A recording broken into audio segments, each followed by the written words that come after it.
Ever wonder why a relationship that started with so much promise, so much excitement, just fizzles out? You look at your partner one day and think, who is this person? How did we get here? It's a heartbreaking, confusing place to be. But what if I told you that most relationships don't fail because of some huge, dramatic betrayal? What if the real reason is something far more subtle, something that creeps in slowly, almost unnoticed? Today, we're diving deep into the harsh, unspoken truth about why relationships fall apart.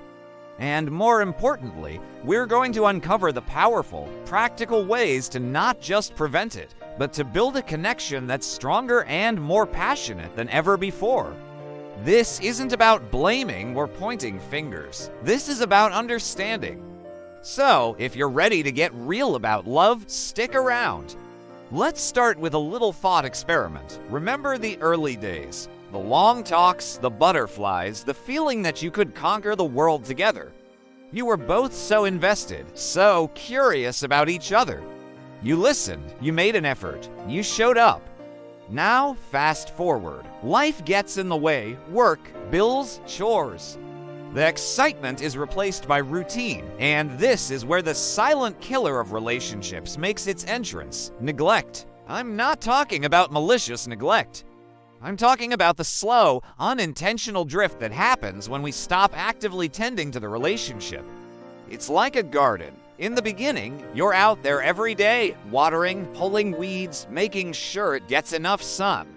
But then you get busy. You assume it'll be fine on its own. And one day you look out and see it's all overgrown and withered.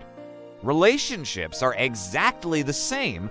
They require constant, conscious effort. The moment we start taking our partner for granted, the moment we assume they'll just always be there, is the moment the foundation starts to crack.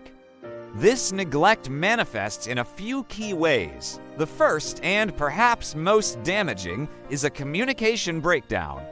And I don't just mean you stop talking. I mean you stop listening. You hear the words, but you don't hear the feeling behind them. Your partner says, "I'm tired," and you hear a simple statement of fact. But what they might be trying to say is, "I'm overwhelmed. I feel unsupported. I need you." We get so caught up in our own heads, our own stress, that we start having to separate, parallel conversations instead of one shared one. We start assuming we know what our partner thinks and feels, so we stop asking. This creates a gap, and over time, that gap becomes a canyon. So, how do we fix this? It starts with intentional listening. The next time your partner is talking to you, put your phone down. Turn away from the TV. Look them in the eyes and truly listen. Don't just wait for your turn to speak. Try to understand their perspective, even if you don't agree with it. A simple phrase like, "Tell me more about that," or "What did that feel like for you?" can be world-changing. It shows you care. It shows you're still in the game. This is the first step to bridging that canyon. The second saboteur that stems from neglect is the death of emotional intimacy. This is the feeling of being seen, understood, and accepted for who you are. It's built through vulnerability, but being vulnerable is scary. It means showing the messy parts of ourselves, the fears, the insecurities. When a relationship is new, we're often more willing to do this. But as time goes on, we put our emotional armor back on. We're afraid of being judged, of being a burden, so we stop sharing our deepest selves. And when you stop sharing, you stop connecting. You become roommates who share a bed, not partners who share a life. The antidote here is creating a safe space for vulnerability. This has to be a two-way street. You have to be willing to open up, and you have to be a safe harbor when your partner opens up to you. When they share something difficult, don't try to fix it. Don't dismiss it. Just receive it. Say, "Thank you for trusting me with that," or "I'm here for you." Building this trust, brick by brick, is how you revive emotional intimacy. It's about remembering that your partner chose you, all of you, not just the easy, shiny parts. The third and final horseman of the relationship apocalypse is the loss of a shared vision. When you first got together, you were probably dreaming about the future together. Trips you'd take, goals you'd achieve, the life you'd build. But somewhere along the way, those we dreams can get replaced by me dreams. You start moving on separate tracks, pursuing individual goals without checking in to see if you're still headed in the same general direction. This doesn't mean you have to give up your individual dreams. Absolutely not. A healthy relationship supports individual growth. But it does mean you need to consciously create shared goals and experiences. It's about making a relationship state of the union a regular event. Sit down together, ask the big questions. Where do we want to be in a year? In 5 years? What's one thing we can do this month, just for us? Whether it's planning a vacation, starting a new hobby together, or even just committing to a weekly date night, creating new, shared memories is the glue that keeps you bonded. It reminds you that you're a team building something beautiful together. So, let's recap the core problem. The harsh truth is that relationships don't usually fail because love dies. They fail because attention wanes. We stop watering the garden. We stop listening, we stop sharing, and we stop dreaming together. It's a slow fade caused by unintentional neglect. But here's the beautiful, empowering part.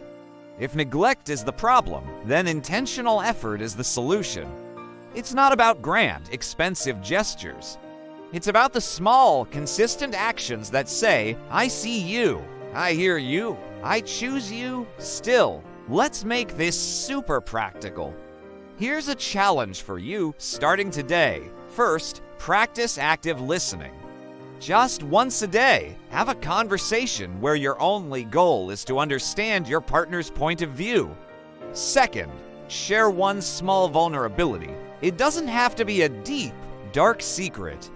It could be as simple as, I had a really frustrating day at work and I'm feeling a little down. See how it feels to let them in. And third, plan one small, shared experience for the coming week.